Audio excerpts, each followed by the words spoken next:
Привет всем любителям природы и грибной охоты, так называемой тихой охоты в частности. Это вторая часть моего видеоотчета о грибалке 3 июня 2022 года. Ссылка на первую часть находится в правом верхнем углу экрана.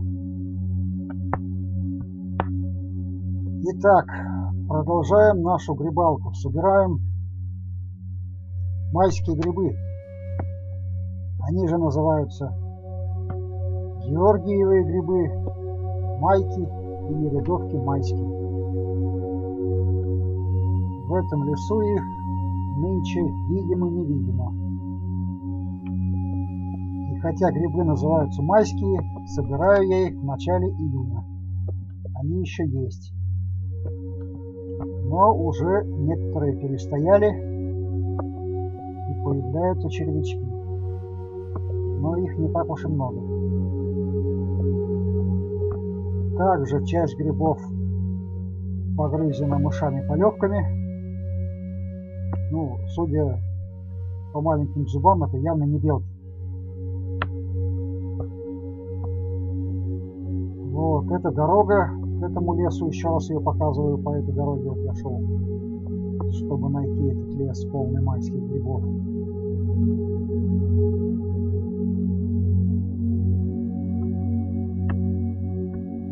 Вот тут развилка к одному озеру, к другому озеру. И за оврагом там будет этот лес. Как говорится, полю грибные места.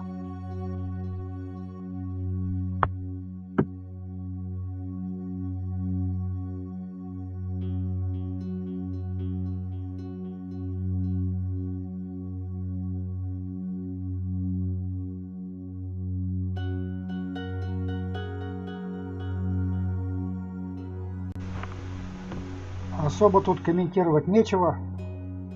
Просто хожу, нахожу ведьмины кольца из грибов, вырываю, складываю в кучки, потом ножиком подчищаю от земли, от мусора, отрезаю корешки с мицелием. Ну, видите все сами. В общем-то, даже комментировать нечего. Но если только по поводу срезания или вырывания грибов. Раньше говорили, ну, лет 30 назад, что грибы нельзя вырывать, надо их обязательно срезать. Потому что вы типа портите мицелий, там больше ничего не вырастет. Так вот, заявляю авторитетно, опираясь не на свое неавторитетное мнение, а на мнение опытных грибников и ученых-микологов. Грибница находится в земле, и ей в принципе пофигу, вы вырвете гриб, вы отрежете его, никакого вреда эта грибница не причиняет. Грибы все равно вырастут на этом месте. И этот пенек, он ничего не добавляет, не прибавляет. Поэтому, если вам удобно, срезайте. Если неудобно, можете просто вырывать их или выкручивать. Майские грибы молодые, нежные, поэтому они просто вырываются. Если грибы более крупные или старые, их надо выкручивать. Ну, в принципе, кому как удобно, я же говорю. В общем, пишите ваше мнение в комментариях к этому видео. Вырывать или срезать.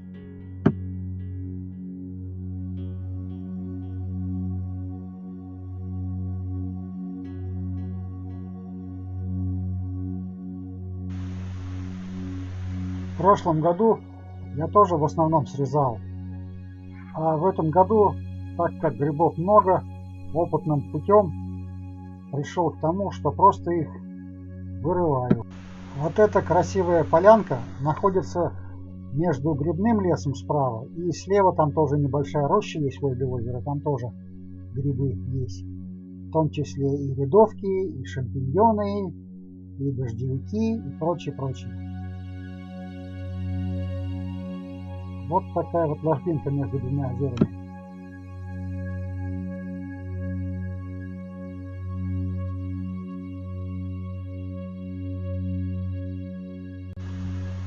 самом начале этого леса растут самые разные грибы.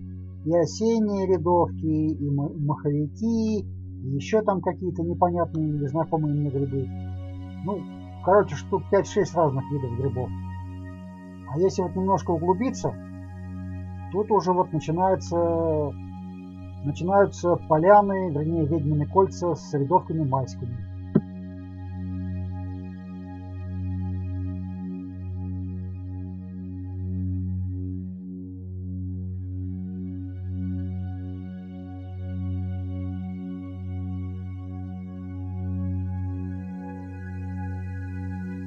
В принципе, с этого лесочка можно набрать не 6-7 килограмм грибов, как и получилось у меня по итогу этой грибалки, а в разы, если не в десятки, больше. Лес небольшой, но грибов тут полно, как я уже говорил. Почему я набрал всего 6, не помню, или 7 килограмм? Ну, потому что нести надо пешком этот мешок, этот кулек из магнита большой. А до дома топать, ну, не знаю, километров 5, наверное. И тащить на себе этот груз, ну, не очень-то комфортно и здорово. Поэтому полный пакет набрал за несколько часов, ну, где-то 2, я не помню, сколько часа я там собирал. Ну, думаю, этого хватит. А на следующий день почему не пошел? На следующий день уже был дождь. Вообще, этим летом, этой весной дожди идут почти каждый день. Вот в конце мая там было 1,5 дня без дождей. И лето началось нормально тут. 2-3 дня было без дождя, начиналось с 1 по 3. Потом опять пошли проливные дожди.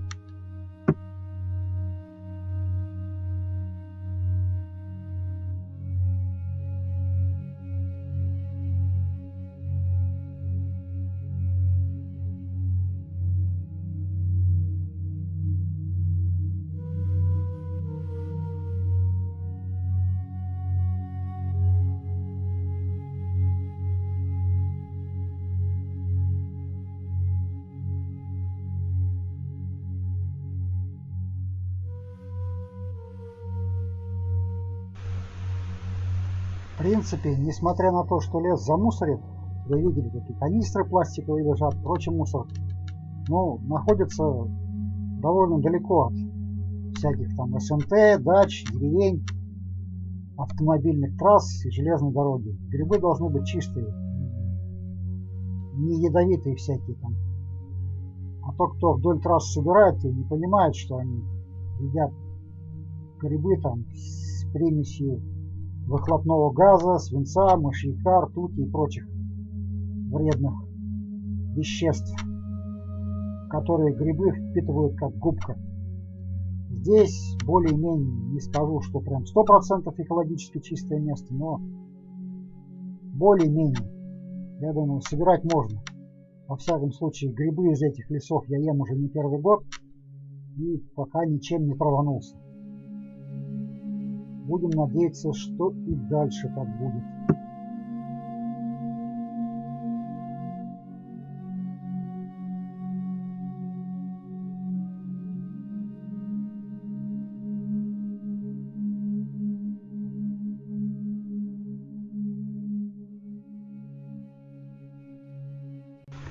А вообще, как вы уже, наверное, знаете, если смотрите мои видео регулярно, я хочу продать свой домик в этой местности, дачу, и купить дом с большим участком земли в более экологически чистом районе, желательно вообще где-нибудь в глухой тайге, если такое, конечно, возможно. Но пока мой домик не продается, к сожалению. Не знаю, чего хотят люди. С ценой пробовал играть. Но не заметил никакого эффекта от снижения цены. Не хотят брать ни по 1,5 миллиона, ни по 1 600 000, ни даже по миллиону. Конечно, если выставить за полляма, то я думаю, возьмут его, но полляма он стоил лет 20 назад. Все-таки не хочется в убыток себе продавать. Надо же еще другой, хотя бы такой же дом купить в более чистом экологическом районе. Так что меньше ляма я его продавать не буду. Даже если тут все пойдут на меня войной.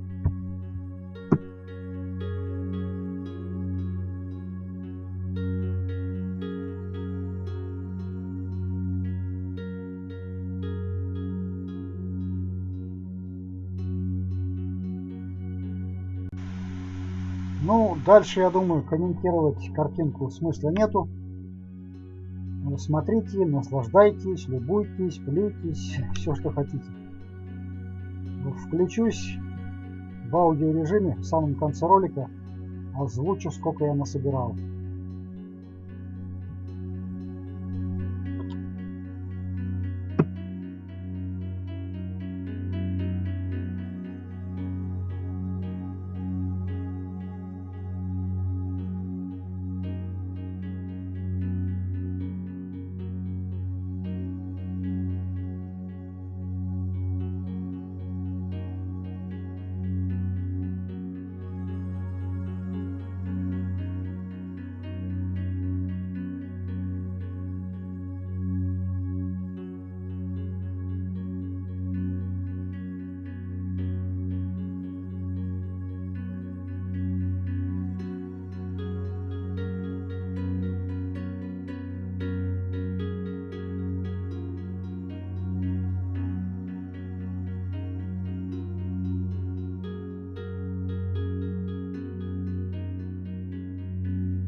Вот такой вот мешок с грибами я насобирал за пару часов по результатам этой грибалки.